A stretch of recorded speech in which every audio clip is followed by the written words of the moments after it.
Oh, it's okay. We're like these testosterone-filled tornadoes, if you will. But in reality, we are so much more than that. And when we say boys will be boys, I think we are. The tension between Blake Lively and Justin Baldoni is intensifying, fueled by new evidence, legal maneuvering, and growing speculation that Blake may be considering criminal charges. Accusations that could put Justin at risk of jail time. What began as a civil dispute is rapidly evolving into something much more serious, and the pressure is mounting as both sides release statements and counter-statements. Justin has also opened up about how this ordeal is affecting his mental health and future. To understand how things escalated, it helps to look back at the original allegations. Blake accused Justin of inappropriate behavior on set, claiming he improvised intimate moments without her consent and made unwanted physical contact. The most striking accusation was that Justin allegedly bit and sucked her lower lip during a scene, an action her team said was unscripted and unauthorized. But recently released footage has shaken up that narrative entirely. Lost in the chaos are the people who had nothing to do with the feud. The crew who worked long hours to bring the movie to life. The fans who connected deeply with the story. And the survivors who were hoping for meaningful representation rather than a media circus. Looking forward, the next major turning point hinges on whether the judge accepts or rejects Blake's request to seal key evidence.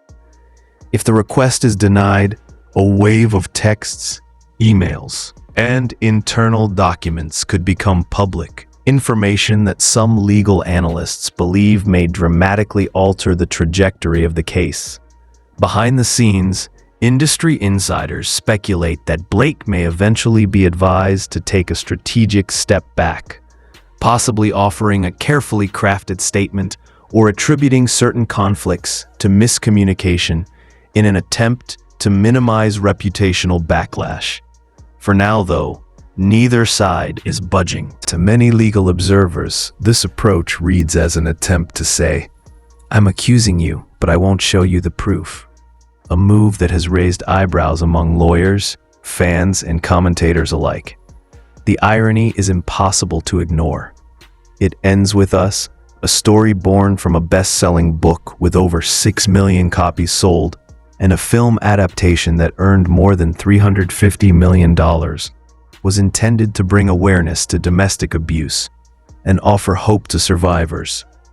Instead, the message has been overshadowed by celebrity conflict, legal strategies, and escalating public tensions. What was meant to be a narrative about survival and empowerment has become buried beneath discussions about Hollywood hierarchy, influence, and control. The spotlight has shifted entirely, from the story itself to the question of who holds power, who shapes the narrative, and who stands to gain or lose the most. Ultimately, Justin's $400 million lawsuit against Blake and Ryan Reynolds highlights how deeply questions of power and control run through this entire saga.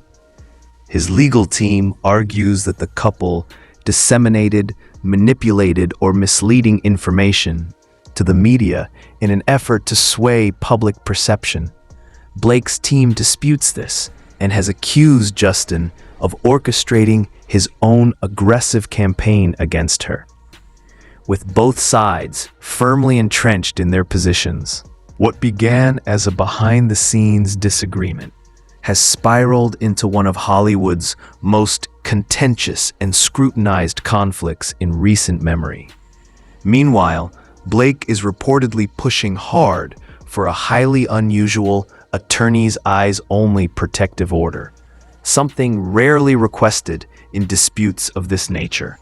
In practical terms, it would mean she could move forward with her claims without Justin or his team being allowed to view the evidence she intends to present, leaving only her attorneys, and the court with access. This reaction demonstrated how Blake's contested reputation had begun to affect colleagues as well, drawing criticism toward people only indirectly associated with the controversy. Sources close to Anna have suggested she believes Blake's behavior has created unnecessary turmoil, and that she owes apologies to those caught in the crossfire. Reportedly, Anna is determined not to let the film's performance suffer because of issues she did not create. Meanwhile, Justin Baldoni has faced his own fallout. Shortly after Blake's allegations became public, he lost an award from Vital Voices, a prominent women's empowerment organization. For a filmmaker whose work often centers on themes like domestic abuse and whose public identity includes advocacy for women, this loss represents a significant professional setback. According to Justin's camp, this illustrates the immediate damage that public accusations, whether accurate or not, can inflict even before any legal judgment is reached. The two were slated to reunite for a simple favor too, but reports quickly emerged of conflict over top billing, specifically whose name would appear first on the poster. Blake allegedly pushed for the primary position, despite Anna having held it in the original film. The studio eventually settled on staggered billing. Anna's name appears first, while Blake's name is positioned higher on the opposite side. Yet Hollywood being Hollywood, rumors of their clash spread instantly online. Director Paul Feig attempted to tamp down the speculation, assuring fans that the rumors were unfounded and that production was proceeding smoothly. But public perception proved harder to control. When Anna posted about the sequel, her comments were flooded with backlash from fans who said they would not support any project associated with Blake. She explained that when negotiating for roles, she often presented herself as just the actor to secure the part, while privately intending to expand her involvement far beyond her initial job description. In her own words, she acknowledged that producers and directors had, at times, expressed frustration when she began stepping into additional areas of authorship and creative leadership they did not expect. She even described this dynamic as something of a bait and switch, saying that she would secure a role under one set of expectations before revealing her desire to take on a much larger creative footprint. These statements are not interpretations. They come directly from Blake herself and have resurfaced as the public re-examines her role in the current dispute. Tension between Blake and Anna Kendrick adds another layer, with major judicial decisions ahead concerning the release of texts, deposition transcripts, and internal communications. The pressure is only building. Layered on top of that are resurfaced accounts from others in the industry, adding new context to past behavior and further highlighting how multifaceted and high-profile this conflict has become. Observers are left watching closely to see who gains leverage, how the public narrative shifts, and what long-term fallout may await Blake, Justin, and anyone else pulled into this widening Hollywood storm. At the heart of the matter is Blake's own admission that acting alone wasn't enough for her creatively. She wanted control over nearly every dimension of the project. During a 2022 Forbes event, she openly discussed feeling unsatisfied by simply following direction. Blake later appeared to reinforce these perceptions in an interview where she acknowledged exerting substantial creative influence across multiple aspects of a film's production. Her comments aligned closely with the pattern of behavior Justin's legal team is now pointing to in their filings. As this legal clash escalates, The competing narratives, the fight over sealed evidence, and the possibility that other well-known figures may be tangled in the communications all contribute to a rapidly growing sense of complexity. Although no criminal charges have been filed at this point, the mere discussion of such possibilities, combined with the ongoing surfacing of contradictory evidence, continues to fuel intense public fascination. Both sides appear locked in a high-stakes standoff in which careers, reputations, and significant legal consequences lie on the line. Legal analysts have criticized that stance, noting that Blake herself previously made her accusations public and allegedly leaked details to major media outlets like the New York Times. They argue it's contradictory to seek secrecy now. Speculation is swirling that some of the sealed materials may involve communications with other high-profile figures, possibly even Taylor Swift, which could explain why Blake is pushing so hard to keep everything under wraps. And the drama doesn't stop with Justin.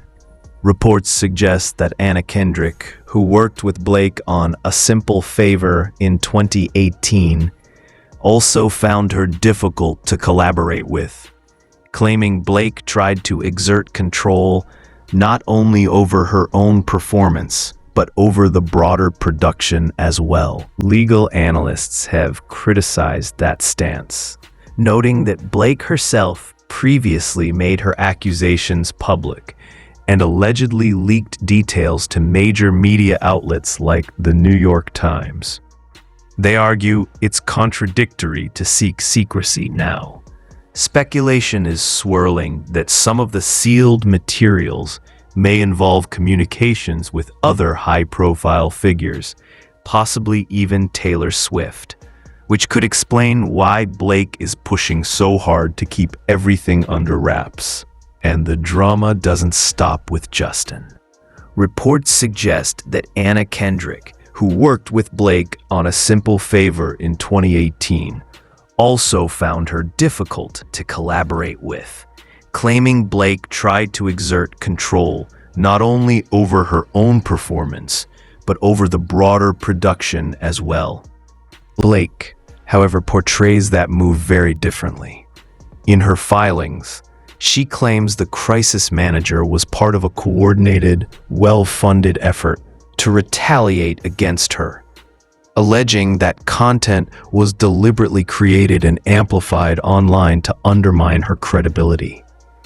Justin's team denies this and maintains that the crisis manager was brought in only after Blake threatened to derail the film unless her demands were met. What followed was a classic high-stakes, he said, she said, battle, with millions of dollars and the reputations of everyone involved hanging in the balance. The latest development now hinges on whether key evidence, text messages, depositions, internal communications will be made public.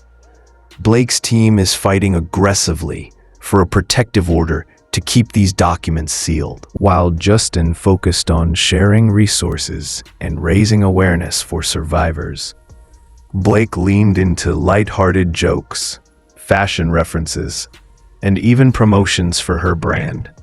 Behavior many felt was tone-deaf, given the story's gravity. It later emerged that press outlets were instructed to keep interviews upbeat and avoid discussing domestic violence altogether, the core of the film's narrative. Reporters were also told not to ask about Justin, feeding the impression that he had been strategically pushed out of his own project. Behind the scenes, Justin's team claims tensions had reached a boiling point. Blake and Ryan allegedly pushed for expanded control, and when they didn't get it, they reacted forcefully.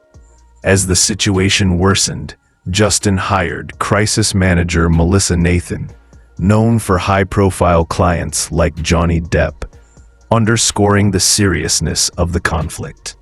Justin didn't just take legal action against Blake. He also filed a massive $400 million lawsuit against Ryan, accusing the couple of working together to wrest creative control of the project from him. According to Justin, when their efforts failed, they retaliated by orchestrating the coordinated smear campaign to damage his reputation. For some observers, this wasn't entirely surprising. Blake had already faced quiet criticism during the It Ends With Us press tour, where many felt she dominated the spotlight while Justin appeared noticeably sidelined. Their lack of joint appearances and his unusual absence from major promotional moments raised eyebrows long before the controversy erupted. The press tour itself drew backlash for its cheerful, playful tone, which clashed sharply with the film's central theme of domestic abuse. The allegations, he said, have taken a toll not only on him but also on his family. Despite all the speculation, it's important to note that no criminal charges have actually been filed yet. This remains primarily a civil dispute. But the fact that criminal consequences are even being discussed shows how messy and volatile the situation has become. Power dynamics are a major part of this story. Justin wasn't just Blake's co-star. He directed the film and produced it through Wayfarer Studios. Blake's team argues that this gave him authority he allegedly misused. Justin's team has countered just as strongly, accusing Blake of making false claims, issuing threats, and attempting to manipulate production. They allege she demanded special treatment, threatened to walk off set, and considered skipping both filming and promotional duties, behavior they frame